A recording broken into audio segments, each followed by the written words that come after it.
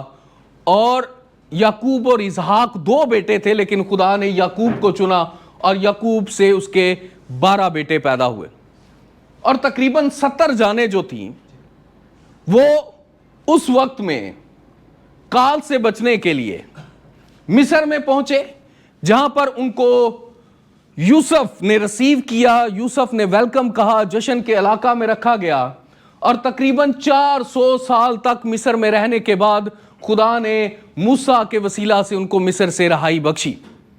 اور اس کے بعد خدا نے اپنے وعدے کی تکمیل کے لیے 40 سال تک بیابانی سفر کے بعد یشوع کی قیادت میں کنعان بخشا، اور انہوں نے کنعان پر جا کر قبضہ کر لیا۔ کنعان میں قبضہ کرنے کے بعد قاضیوں کا دور جاری ہوتا ہے، اور قاضیوں کے دور میں ایک بڑا خاص سرکل ہے کہ قاضیوں کے دور میں جب یشوع کی قیادت میں کنعان پر فتح حاصل کر لی گئی، وہ کنعان میں رہنے لگے، اور اس کے بعد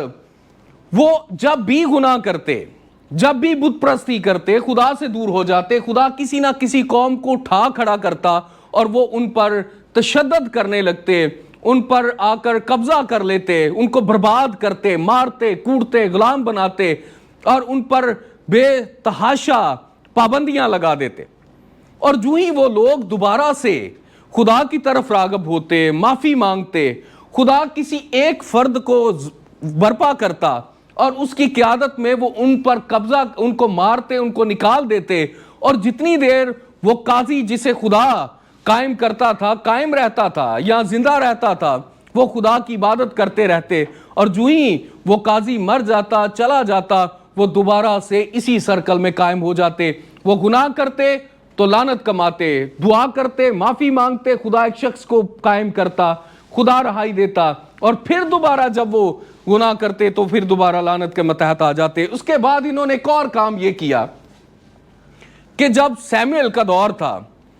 تو اسرائیل قوم نے خدا کے سامنے ایک بادشاہ کے بارے میں اپنی رائے کو یا اپنی بات کو رکھا کہ ہمیں بھی بادشاہ دے، جس طرح دوسرے ہی قوموں کے ملکوں کے بادشاہ ہیں، ہمیں بھی ایک بادشاہ کی ضرورت ہے۔ سیموئیل نے ان سے کہا کہ جب خدا تمہارا بادشاہ ہے، تم کیوں کسی اور بادشاہ کی طلب کرتے ہو؟ لیکن وہ نہ مانے۔ آخرکار خدا نے ساؤل ان کو بخشا جو ان پر بادشاہی کرے۔ وہ اپنے باپ کے گدھے ڈھونڈنے نکلا کہ سیموئیل نے اسے پکڑا، مسح کیا تاکہ وہ اسرائیل کا پہلا بادشاہ ہو۔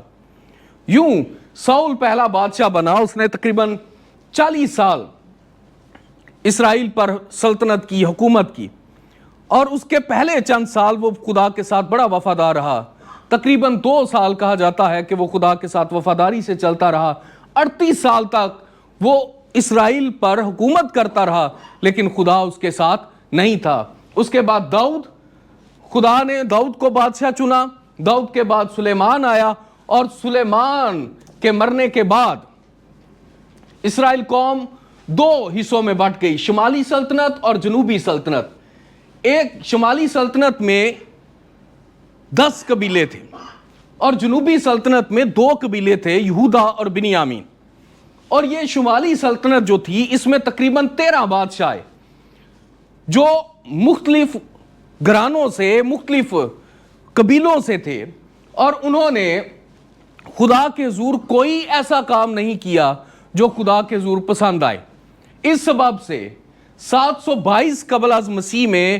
اسوریوں کے ہاتھوں انہوں نے دکھ اٹھایا، اور اسور نے ان کو تباہ و برباد کر دیا، تتر بتر کر دیا، اور وہ دوبارہ کبھی واپس قائم ہو نہ پائے۔ کیونکہ اسوریوں کا جو طریقہ تھا وہ یہ تھا کہ وہ کسی بھی جگہ سے جب کسی ملک کو فتح کرتے تو وہاں سے لوگوں کو اٹھاتے، اسیر کرتے، تو کسی ایسی جگہ پر لے جاتے جہاں سے وہ پہلے لوگوں کو اسیر کر کے لائے تھے، اور جب انہیں وہ وہاں پر بسا دیتے تو باقیات کے ساتھ وہ اس قدر مرج ہو جاتے کہ مخلوط نسل ہو جاتے۔ اور اسرائیلیوں میں یہ بڑی خاص بات تھی کہ وہ مخلوط نسل کو اسرائیلی نہیں مانتے تھے، اور یوں وہ دوبارہ کبھی قائم نہ ہو سکے۔ جنوبی سلطنت میں بھی تقریباً 13 سے 14 بادشاہ آئے، لیکن یہ سارے کے سارے ایک ہی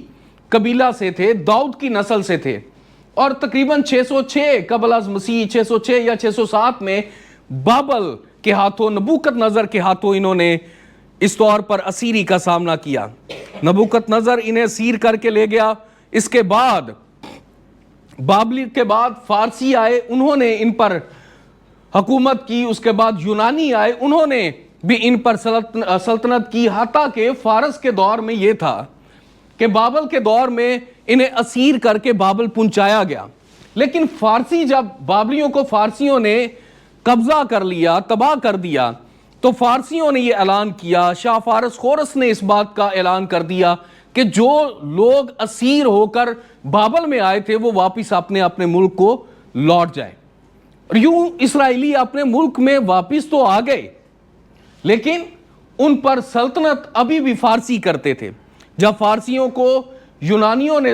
شکست دی تو یونانی ان پر حکومت کرنے لگے، اور جب روم نے سر اٹھایا اور رومیوں نے یونانیوں کو شکست دی تو رومی جو تھے وہ ان پر حکومت کرنے لگے۔ اور یہی وہ دور تھا، یہی وہ وقت تھا جب مسیح اس دنیا میں آیا۔ جب اسرائیلی طرح طرح مختلف قوموں کی اسیری میں سے گزر رہے تھے تو یسوع مسیح اس دنیا میں آیا، اور اس کا سبب اسرائیلی اس وقت بڑے اس بات کی جدوجہد میں تھے کہ وہ کسی نہ کسی طور پر خود کو رومی سلطنت سے آزاد کروائیں۔ اس دور میں یسوع پیدا ہوا، چرنی میں آیا، بڑا ہوا، زمین پر وقت گزارتا رہا، اپنی خدمت کا آغاز کیا، بیماروں کو شفا دیتا رہا، مردوں کو زندہ کرتا رہا، اس نے لازر کو زندہ کیا، اس نے اپنی تعلیمات سکھائیں، بتائیں، لوگوں کو خدا کے کلام کے بارے میں، خدا کی بادشاہی کے بارے میں بتایا۔ اور اس سبب سے جو اس وقت کے مذہبی رہنما تھے، فقی فریسی تھے، وہ اس سے بڑا حسد کرنے لگے،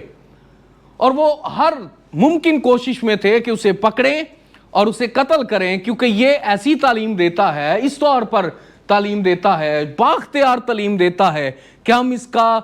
مقابلہ نہیں کر سکتے۔ کئی مرتبہ فقی اور فریسیوں نے یہ چاہا کہ وہ مسیح کے ساتھ ایک ایسی بات کو ایسی باتوں میں اسے پھنسائیں جس کا تعلق شریعت سے ہے، لیکن ہر مرتبہ مسیح خداوند نے انہیں بڑا مناسب اور بہترین جواب دیا کہ ان کو بولنے کی دوبارہ جرأت نہ ہوئی۔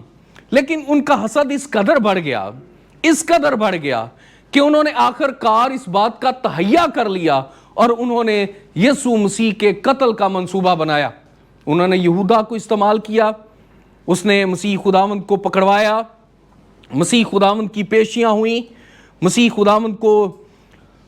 اس وقت کے حاکم کے سامنے پیش کیا گیا، اور یوں مسیح خداوند کے بارے میں جو کچھ پیشن گوئیاں کی گئی تھی اس کے مطابق، یا جس مقصد کے لیے مسیح خداوند اس دنیا میں آیا تھا، اس مقصد کو پورا کرنے کے لیے مسیح خداوند کو مصلوب ہونے کے لیے دے دیا گیا۔ اس وقت کے حاکم پیلاطوس نے یسوع مسیح کو ان کے سامنے کھڑا کیا، اور کئی مرتبہ 2 سے 3 مرتبہ اس بات کا اعلان کیا۔ اگر آپ چاروں اناجیل کے بیان کو پڑھیں، خاص طور پر اس واقعے کو کہ جب یسوع مسیح کو باغ گتسمنی میں سے پکڑ کر لے جایا جاتا ہے، قیافہ کے سامنے پیش کیا جاتا ہے، پیلاطوس کے سامنے پیش کیا جاتا ہے، تو اس سارے واقعے کو جسے چاروں اناجیل بیان کرتی ہیں، اگر آپ اس کا بغور مطالعہ کریں تو بڑا ایک منفرد سا سیکونس ہے۔ کئی مرتبہ وہ اس بات کو بیان کرتا ہے، بلکہ ایک اناجیلی بیان میں لکھا ہے کہ اس کی بیوی تک نے اسے کہا کہ میں نے اس آدمی کے سبب سے رات بھر بڑا دکھ اٹھایا ہے، اسے جانے دے، اسے کچھ نہ کر۔ اور اس نے ہر ممکن کوشش کی کہ وہ مسیح کو بچا لے، مسیح کو کچھ نہ ہونے دے۔ انہوں نے کہا میں اس میں کوئی گناہ نہیں پاتا، لیکن اسرائیل قوم، فقی فریسی اس قدر حسد سے بھرے تھے، ضد پر اڑے تھے کہ جب لکھا ہے کہ جب اس نے کہا کہ میں اس میں کوئی گناہ نہیں پاتا، اسے کوڑے لگوا کر چھوڑ دیتا ہوں، تو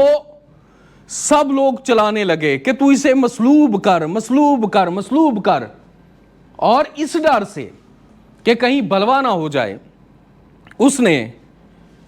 اپنے ہاتھ ایک برتن میں پانی منگوا کر لایا اور دھوئے سارے لوگوں کے سامنے، اور ان سے کہا کہ میں اس شخص کے خون سے بے گناہ ہوں، یہ آپ کی ذمہ داری ہے۔ اور جب اس نے پیلاطوس نے اس بات کو بیان کیا یا یہ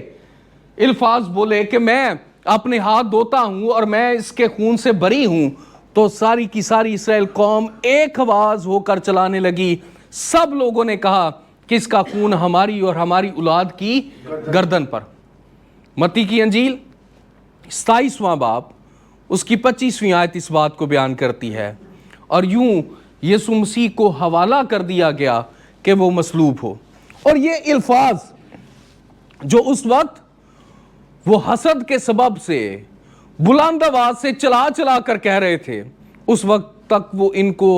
کسی طور پر نہیں سمجھ پا رہے تھے کہ وہ اپنے اوپر کس قدر لعنت کو لے کر آ رہے ہیں۔ یوں یسوع مسیح کو مصلوب کر دیا گیا۔ یسوع مسیح نے لوکا کی انجیل 13واں باب 34ویں آیت میں فرمایا، اے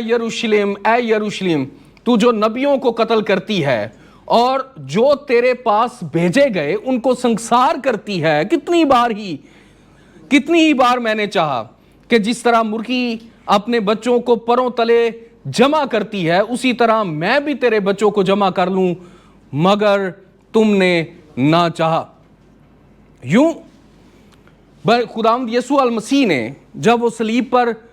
مر گئے اس سے پہلے ہی اس بات کا اعلان کر دیا۔ پہلی بات کہ میں نے کئی مرتبہ چاہا کہ تمہیں بچا لوں لیکن ایسا ممکن نہ ہوا۔ پھر وہ یروشلم کے بارے میں یہ الفاظ کہتے ہیں خداوند یسوع المسیح لوکا کی انجیل اس کا 21واں باب 20ویں اور 21ویں آیت میں کہ کس طور پر یروشلم اجاڑا جائے گا، تباہ کر دیا جائے گا۔ اور یروشلم کے بارے میں ہمیشہ سے اسرائیل قوم کی ایک خاص جو ان کا ذہن تھا، یہ ایک بات تھی وہ ان کے ذہن میں رہتی تھی کہ یروشلم وہ جگہ ہے جہاں ہیکل ہے، جہاں خدا کا گھر ہے، اور وہ یہ مانتے تھے کہ یروشلم میں خدا ہے، یروشلم برباد نہیں ہو سکتا، خدا اسے تباہ ہونے نہیں دے گا۔ لیکن ایسا ہوا جس طور پر یسوع المسیح نے فرمایا کہ یروشلم برباد ہوگا، تباہ ہوگا، وہ برباد کر دیا جائے گا، ہیکل کو برباد کر دیا جائے گا۔ سن 70 میں جنرل ٹائٹس نے اس کو تباہ و برباد کر دیا۔ اس نے یسوع کے مرنے کے بعد اسرائیلی لوگوں پر لعنت آنا شروع ہو گئی، اور 70 عیسوی میں جنرل ٹائٹس نے یروشلم کا محاصرہ کر لیا اور اسرائیلیوں کو بڑے پیمانے پر تباہ کر دیا، اور یوں اسرائیل کی بربادی کا دور شروع ہوا، اسرائیل قوم کی تباہی کا دور شروع ہوا۔ اسرائیل قوم پر لعنتیں بڑھتی اور بڑھتی چلی گئیں، اور یوں وہ جگہ بہ جگہ تتر بتر ہو گئے۔ اور کئی تاریخ میں ایسی تصویریں ملتی ہیں جہاں پر اس بات کو بیان کیا جاتا ہے کہ کس طور پر انہوں نے ہیکل کو آگ سے جلا دیا، اور جب ہیکل کو آگ لگا دی گئی اور وہ اس قدر خوبصورت تھی اور اس پر اتنا سونا چڑھایا گیا تھا کہ جب اس سے آگ لگائی گئی تو وہ سونا پگھل کر اس کی دیوار کی دراڑوں میں گھس گیا، اور لوگوں نے اس سونے کو نکالنے کے لیے اینٹ سے اینٹ بجا دی اور پتھر پر پتھر باقی نہ چھوڑا۔ یاد رکھیں یہ اسی سبب سے تھا جو خدا نے اسرائیل قوم کو بتایا تھا یا انہیں تنبیہ کی تھی، اور ان سے پہلے ہی کہہ دیا تھا۔ احبار کی کتاب 26واں باب اس کی 21ویں آیت میں لکھا ہے، اور اگر تمہارا چال چلن میرے خلاف ہی رہے اور تم میرا کہا نہ مانو تو میں تمہارے گناہوں کے موافق تمہارے اوپر اور 7 گنا بلائیں لاؤں گا۔ اور یوں ان کی جو بلائیں تھیں وہ بڑھتی چلی گئی۔ احبار 26واں باب اس کی 23ویں 24ویں آیت میں لکھا ہے، اور اگر ان باتوں پر بھی تم میرے لیے نہ سدھرو بلکہ میرے خلاف ہی چلتے رہو تو میں بھی تمہارے خلاف چلوں گا، اور میں آپ ہی تمہارے گناہوں کے لیے تم کو اور 7 گنا ماروں گا۔ 27ویں 28ویں آیت میں لکھا ہے، اور اگر تم ان سب باتوں پر بھی میری نہ سنو اور میرے خلاف ہی چلتے رہو تو میں اپنے غضب میں تمہارے برخلاف چلوں گا اور تمہارے گناہوں کے باعث تم کو 7 گنی سزا بڑھا دوں گا۔ اور 29ویں آیت میں لکھا ہے، اور تم اپنے بیٹوں کا گوشت اور اپنی بیٹیوں کا گوشت کھانا پڑے گا۔ اس لیے استثناء کی کتاب اس کا 28واں باب اور اس کی 53ویں آیت میں لکھا ہے، تب اس محاصرہ کے موقع پر اس آڑے وقت میں تو اپنے دشمنوں سے تنگ آ کر اپنے ہی جسم کے پھل کو، یعنی اپنے ہی بیٹوں اور بیٹیوں کا گوشت جن کو خداوند تیرے خدا نے عطا کیا ہوگا کھائے گا۔ یہ ساری باتیں ممکن ہوئی، ایسا ہی ہوا کیونکہ اسرائیل قوم نے کبھی خدا کی طرف واپس آنے کو ترجیح نہ دی، بلکہ وہ خدا سے دور ہوتے چلے گئے۔ اور ان کا یہ بیان جو انہوں نے مسیح خداوند کے صلیبی موت کے وقت دیا تھا، جب اسے صلیب چڑھانے کے لیے، قتل کرنے کے لیے مانگا تھا، یہ ان کے لیے سب سے بڑا پھندا ثابت ہوا۔ اس کے بارے میں کئی تاریخ دان، کئی فلاسفر، کئی لوگوں نے کئی باتیں لکھی۔ پہلی صدی میں یہودیوں کا تاریخ دان اس بارے میں لکھتا ہے کہ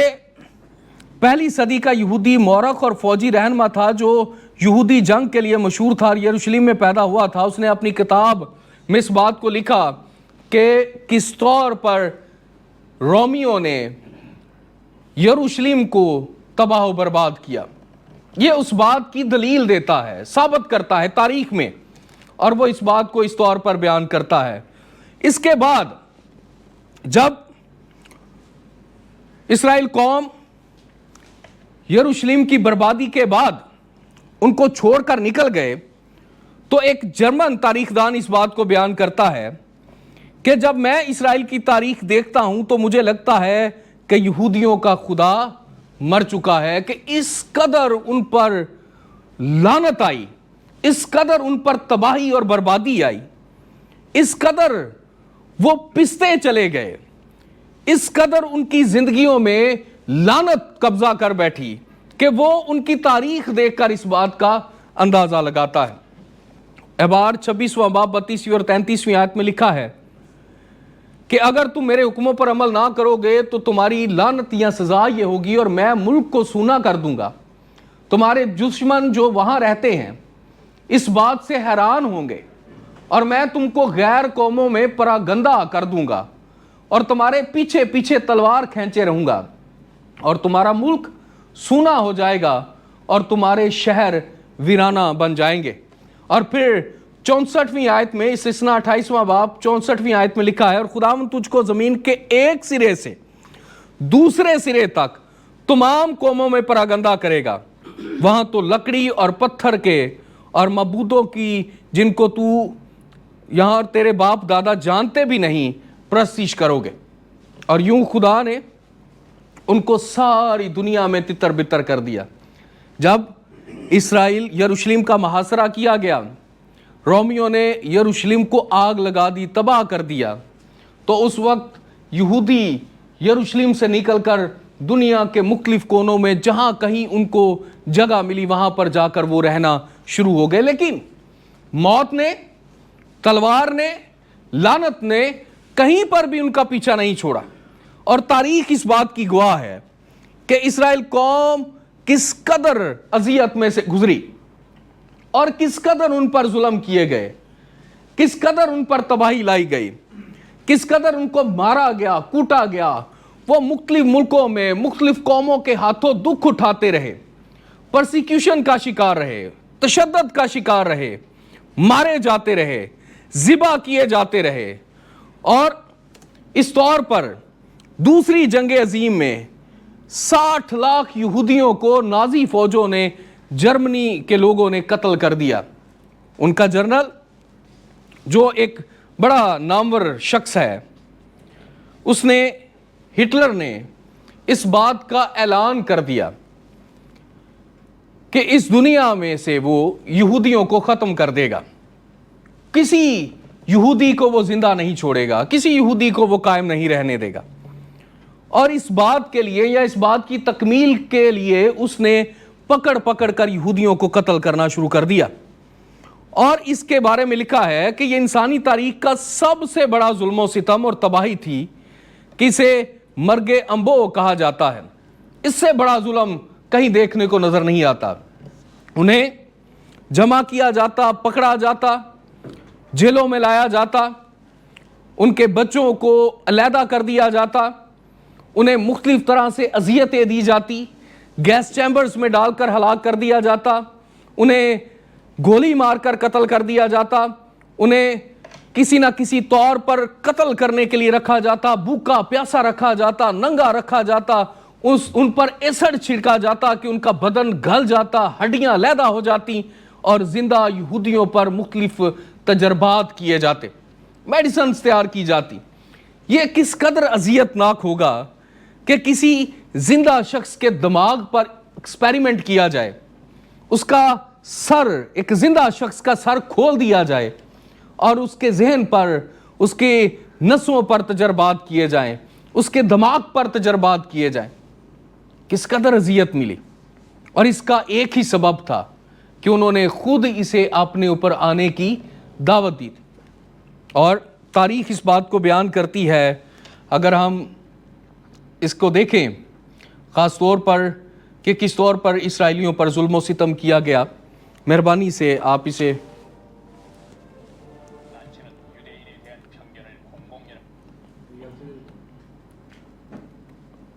ایک ویڈیو کلپ دیکھیں گے.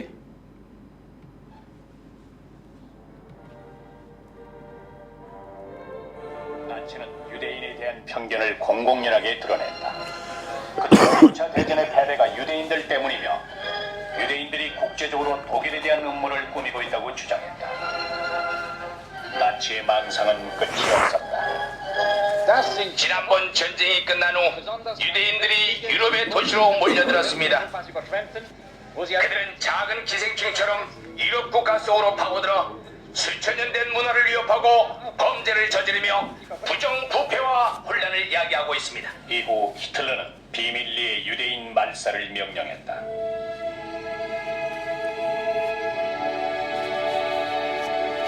1942년 1월 로즈 개토에서 이송될 유대인들이 처음으로 선정됐다.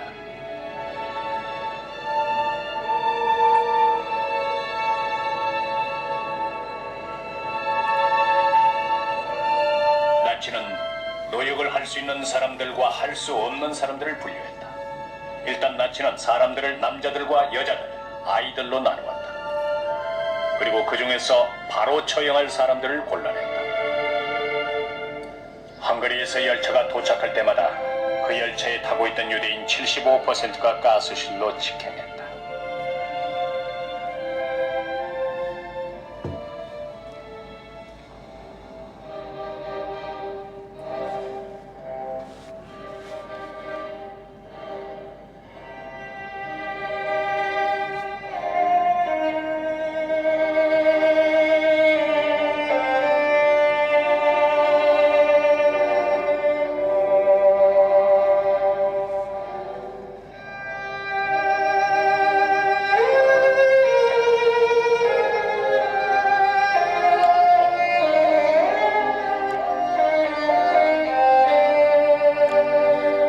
کس قدر اذیت دی گئی انہیں. 그곳에 들어가는 사람들이 비명을 질렀습니다.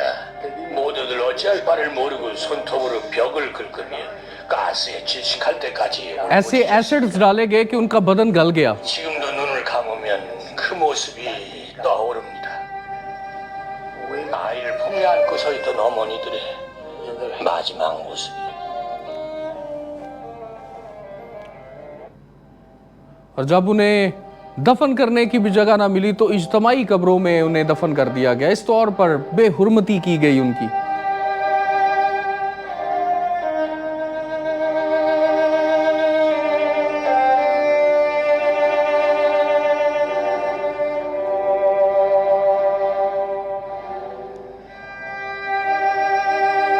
گیس چیمبرز میں جلا کر مارا گیا.